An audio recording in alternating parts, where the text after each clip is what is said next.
Venice, ikaw yung umalis. Iniwan mo ako, di ba? But you know, despite what you did, hindi ako gumawa na makakasira sa relasyon natin.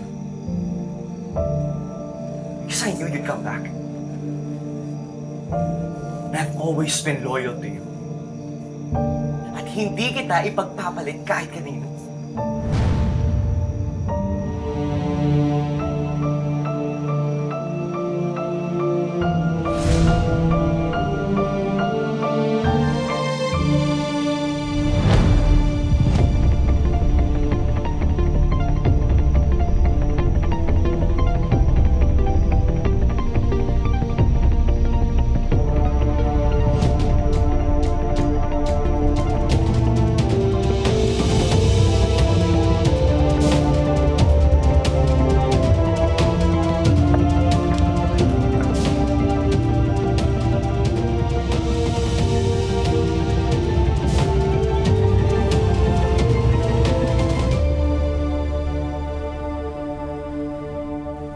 Buti na lang, hindi na namin kailangan yung mukha mo.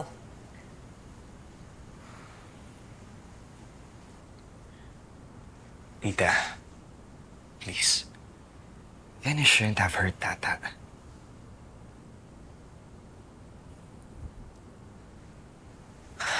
Kung ilalam mo lang ang sitwasyon, Venice. Alam ko naman yung sitwasyon. Alam ko, na takot ka sa mga magulang mo. Kaya natatakot ka na wala kang maharap na asawa sa kanila. Tapos, yung ate ko naman at yung nanay ko, takot na walang kitain. Kaya naghanap ng kamukha ko para may pakita sa mga fans. Diba? Eh, ang malas nyo lang, malandi ang nakuha ninyo. So ngayon, kailangan niyo harapin yung galit ko. Ma'am, wala po akong nilalandi. At wala din po akong ginagawa na hindi po inuutos sa akin. Oh, really? So, trabaho mo talaga makipag-holding hands sa asawa ko at matulog sa kama ko, nakatabi mo siya.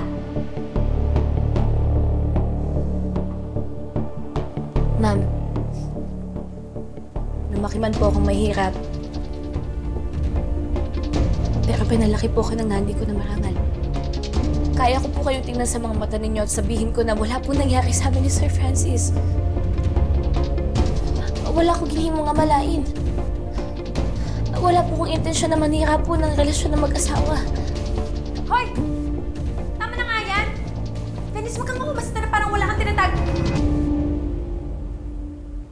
Sugar.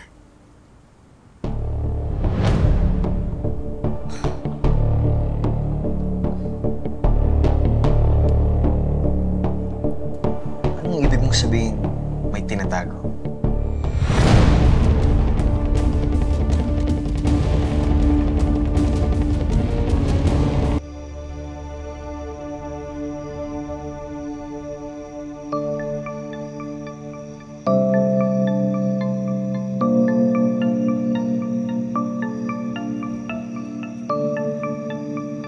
Tignan mo nga yung nangyayari sa'yo.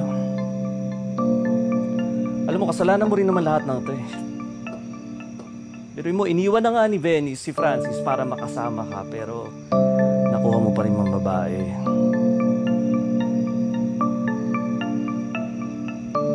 Ninong naman. Parang hindi mo naman ako kilala. Yung mga babaeng yan, wala lang naman yan eh. Laro-laro lang. Iba pa din si Venice. Hindi naman ako mababaliw ng ganito sa kanya, di ba? Kung hindi ko siya mahal. Kahit na iniwan niya ako noon para pakasalan si Francis. Hanggang ngayon, hindi naman nagbago yung pagtingin ko sa kanya eh. Well, about that, meron akong dapat malaman. And that's the reason why I'm here. What's that, Nino? Natandaan mo tong lawyer na to? Siya yung lawyer na hinire natin para iproseso yung divorce papers nyo ni Venice. And gayon, nakulong siya for fraud. May mga cases at saka petitions na hindi niya proseso at itinakbo lang yung pera. But unfortunately, kasama yung divorce case nyo ni Venice na itinakbo niya na rin yung pera. What? Yes. That means hindi nga natuloy yung divorce ninyo ni Venice. Nong, teka lang ah. So, you're saying na valid pa rin ang kasal namin ni Venice? Yes. And James, US citizen ka. So sa mata ng batas ng Amerika at ng Pilipinas, kasal pa rin kayo ni Venice. Ikaw yung unang pinakasalan ni Venice. So yung kasal niya kay Francis is null and void. And you're still the legal husband of Venice.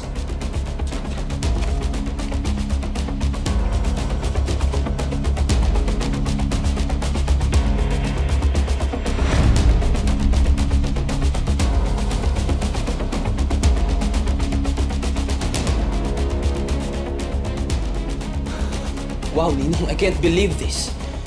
I need to talk to Venice. Susundan ko siya sa Pilipinas. Kailangan niyang malaman. Ako pa rin ang asawa niya at hindi si Francis.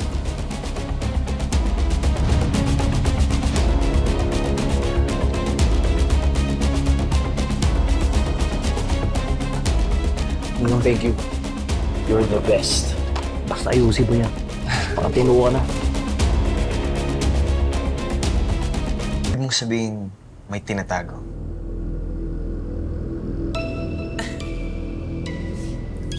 Don't mind her. You know, what she means is, mali na tinago at sinarili ni Venice ang problema ninyong mag-asawa. Mali din na basta-basta ka na lang inabandona na o wala man siyang sinabi sa'yo.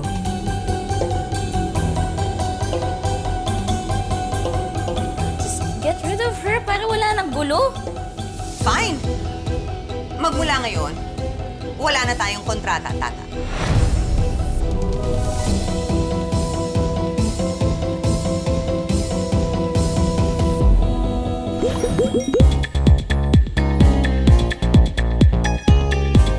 Ha?